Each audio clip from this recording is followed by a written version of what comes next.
Good morning प्रिय विद्यार्थियों। हम सरकार के अंगों पर चर्चा कर रहे थे और पिछले व्याख्यान में हमने व्यवस्थापिका के बारे में चर्चा की। आज हम सरकार का जो दूसरा अंग है कार्यपालिका, उसके बारे में चर्चा करेंगे। कार्यपालिका के संगठन, उसके कार्य क्या हैं, कार्यपालिका अर्थ क्या है और उसका क्या महत्व है, तो इस बारे में हम चर्चा करेंगे। देखिए, कार्यपालिका सरकार का वो अंग है जो कानून के रूप में अभिव्यक्त जनता की जो इच्छा है उसको क्रियान्वित करता है। यानी कि हम कह सकते हैं कि प्रशासन की या वो धुरी है जिसके चारों राज्य का वास्तविक जो प्रशासनिक तंत्र है वो घूमता है। यानी कार्यपालिका ही वो धुरी है जिसके चारों तरफ है राज्य का प्रशासनिक यंत्र घूमता है। गिलक्रास्ट ये परिभाषा देता है कार्यपालिका के बारे में। तो कार्यपालिका सरकार का दूसरा महत्वपूर्ण अंग है और प्राचीन समय से ही हम कह सकते हैं कि कार्यपालिका का बहुत अधिक महत्व रहा। जब लोकतंत्र नहीं था, चाहे निरंकुश तंत्र हो चाहे राजतंत्र हो, तो उस समय भी कार्यपालिका इस सत्ता की सर्वोपरि संस्था होती थी।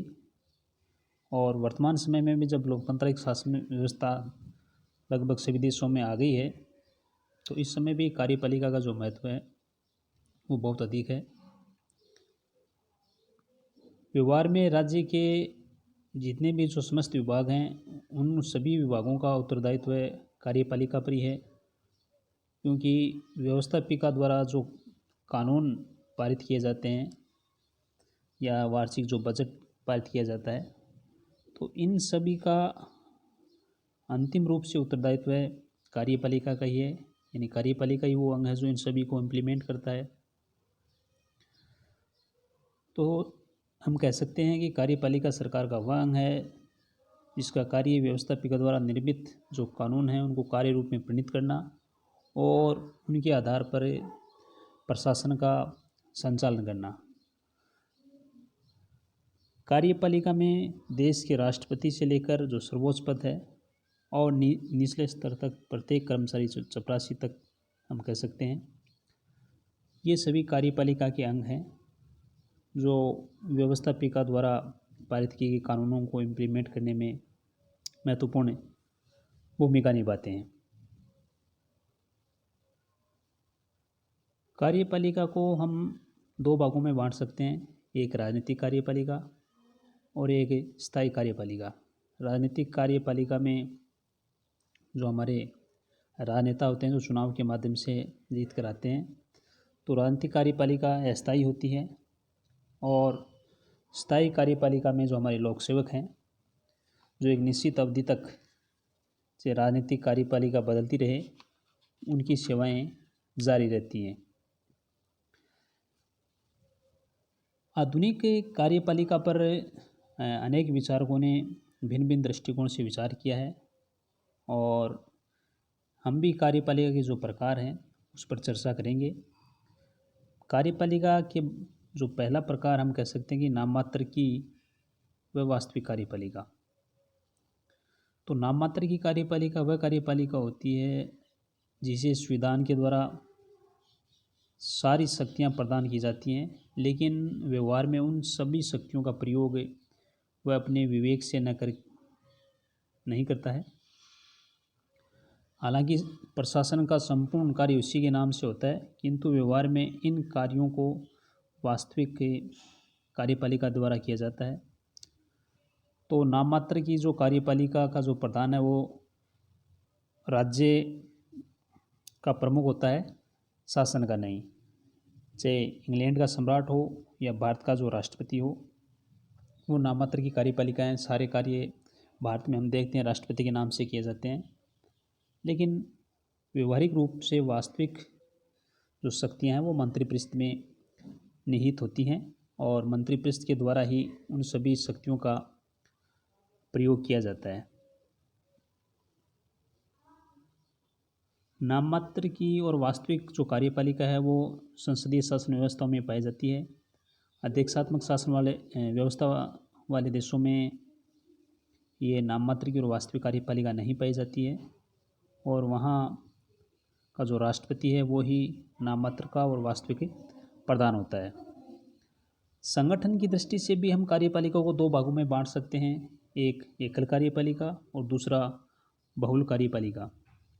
यानी एकल कार्यपालिका वो कार्यपालिका होती है जिसके अंतर्गत निर्णय या अंतिम रूप से कार्यपालिका की समझ शक्ति किसी एक व्यक्ति के हाथों में होती है, और हालांकि शासन की सुविधा की दृष्टि से कार्यपालिका की जो शक्तियाँ हैं उसका विभाजन किया जाता है, लेकिन अंतिम रूप से संपूर्ण जो शासन व्यवस्था है उसके लिए कोई एक व्यक्ति उत्तरदायी होता है। और एकल कार्यपालिका में हम कह सकते हैं कि अमेरिका का जो राष्ट्रपति है वो एकल कार्यपालिका का सर्वश्रेष्ठ उदाहरण है। इसके अलावा भारत, इंग्लैंड आदि संसदीय शासन व्यवस्था वाले देशों में भी एकल कार्यपालिका पाई जाती है, क्योंकि कार्यपालिका की जो शक्तियाँ हैं वो मंत्रिमंडल के हाथों में होती है, और मंत्रिमंडल हम कह सकते हैं कि अनेक व्यक्तियों की वो संस्था है जो सामूहिक उत्तरदायित्व के सिद्धांत के आधार पर कार्य करती है। और प्रधानमंत्री मंत्रिमंडल का हम कह सकते हैं नेता या उसका प्रमुख होता है और प्रभावशाली उस पर नियंत्रण रखता है। तो प्रधानमंत्री को कार्यपालिका का वास्तविक प्रधान कहा जा सकता है, और इस प्रकार संसदीय शासन व्यवस्था भी एक एकल कार्यपालिका का ही उदाहरण है। दूसरा बहुल कार्यपालिका का अर्थ है कि कार्यपालिका कैसे प्रकार से है जिसके अंतर्गत अंतिम रूप से कार्यपालिका की जो शक्तियाँ हैं वो किसी एक व्यक्ति में निहित न होकर व्यक्तियों की हम कह सकते हैं कि एक समुदाय में निहित होती है। और प्राचीन समय में भी एथेंस और स्पार्टा में इस प्रकार की बहुल कार्यपालिका थी, और वर्तमान समय में स्विट्जरलैंड में बहुल कार्यपालिका पाई जाती है, जहाँ 7 सदस्यों की एक संघीय परिषद में कार्यपालिका की जो सत्ता है वो निवास करती है, और ये परिषद सामूहिक रूप से ही राज्य की जो कार्यपालिका है उसके प्रधान के रूप में कार्य करती है। तो स्विट्जरलैंड में वर्तमान समय में बहुल कार्यपालिका पाई जाती है।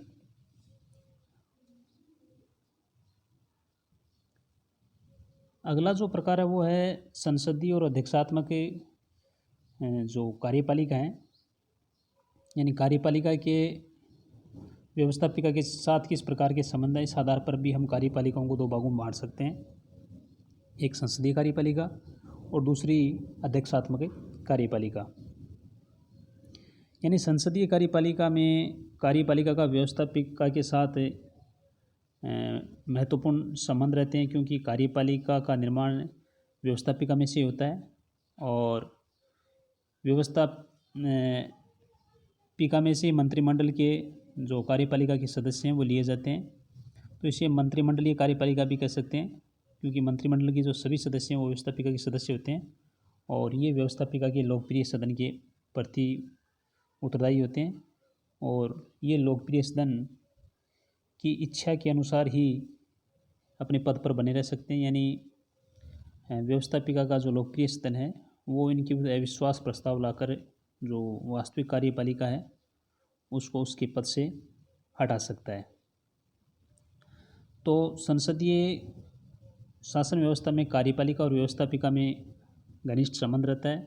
भारत और इंग्लैंड में संसदीय जो कार्यपालिका है वो पाई जाती है, जबकि अध्यक्षात्मक कार्यपालिका उसे कहते हैं जहां व्यवस्थापिका और कार्यपालिका दोनों अलग अलग रहते हैं, उनका आपस में कोई हम कह सकते हैं कि संबंध नहीं होता, और संविधान के द्वारा दोनों की जो शक्तियाँ हैं वो बटी रहती है और भी एक दूसरे के कार्यों में हस्तक्षेप नहीं करती। कार्यपालिका में शासन के समस्त जो शक्तियाँ हैं वो राष्ट्रपति में निहित होती हैं, और राष्ट्रपति राज्य का संवैधानिक कार्यपालिका का वास्तविक प्रधान होता है, और राष्ट्रपति अपने मंत्री परिषद की सहायता से शासन व्यवस्था का संचालन करता है। तो राष्ट्रपति अथवा मंत्रिपरिषद अध्यक्षात्मक कार्यपालिका में व्यवस्थापिका के प्रति उत्तरदायी नहीं होती, और न ही व्यवस्थापिका अविश्वास प्रस्ताव लाकर अध्यक्षात्मक शासन व्यवस्था में कार्यपालिका को उसके पद से हटा सकती है। तो अध्यक्षात्मक कार्यपालिका का जो उदाहरण है वो अमेरिका है, तो संसदीय शासन व्यवस्था का हम कह सकते हैं कि सबसे बड़ा गुण है कि कार्यपालिका और व्यवस्थापिका के साथ सहयोग बना रहता है। लेकिन अस्थिरता इस शासन व्यवस्था का बड़ा दोष माना जाता है, क्योंकि व्यवस्थापिका जब चाहे अविश्वास प्रस्ताव पारित करके कार्यपालिका को हटा देती है। दूसरी तरफ अध्यक्षात्मक जो कार्यपालिका है उसका सबसे बड़ा ये गुण है कि वो स्थिर रहती है, व्यवस्थापिका कार्यपालिका को हटा नहीं सकती। लेकिन इसका दोष हम कह सकते हैं कि यहाँ कार्यपालिका और व्यवस्थापिका में सहयोग का अभाव पाया जाता है और अनुत्तरदायित्व भी पाया जाता है। अगला जो प्रकार है वो है वंशानुगत और निर्वाचित कार्यपालिका। देखिए, जहाँ राज्य का जो प्रमुख है या राज्य का जो प्रधान है वो वंशानुगत गद्दी पर या हम कह सकते हैं आसीन होता है, वहाँ पैतृक कार्यपालिका पाई जाती है। जैसे इंग्लैंड में वंशानुगत कार्यपालिका है, वहाँ का राजा है, उसकी मृत्यु के बाद उसी राज परिवार से व्यक्ति राज्य का प्रधान बनता है। तो इंग्लैंड, नॉर्वे, स्वीडन, डेनमार्क आदि देशों में पैतृक या वंशानुगत कार्यपालिका पाई जाती है। लेकिन दूसरी तरफ जहाँ राज्य का जो अध्यक्ष है, राज्य का जो प्रमुख है, वो जनता द्वारा प्रत्यक्ष या अप्रत्यक्ष रूप से निर्वाचित होता है, उसे निर्वाचित कार्यपालिका कहा जाता है। जैसे भारत का जो राष्ट्रपति है, भारत का जो प्रमुख, वो जनता द्वारा हम कह सकते हैं कि अप्रत्यक्ष रूप से निर्वाचित होता है। तो जहाँ वंशानुगत होता है वो पैतृक कार्यपालिका हम कह सकते हैं, और दूसरा निर्वाचित कार्यपालिका जहाँ जनता द्वारा प्रत्यक्ष या अप्रत्यक्ष रूप से राज्य के प्रमुख का चयन किया जाता है। तो ये कुछ कार्यपालिका के जो प्रकार हैं उन पर हमने अलग अलग दृष्टिकोण से विचार किया है। धन्यवाद।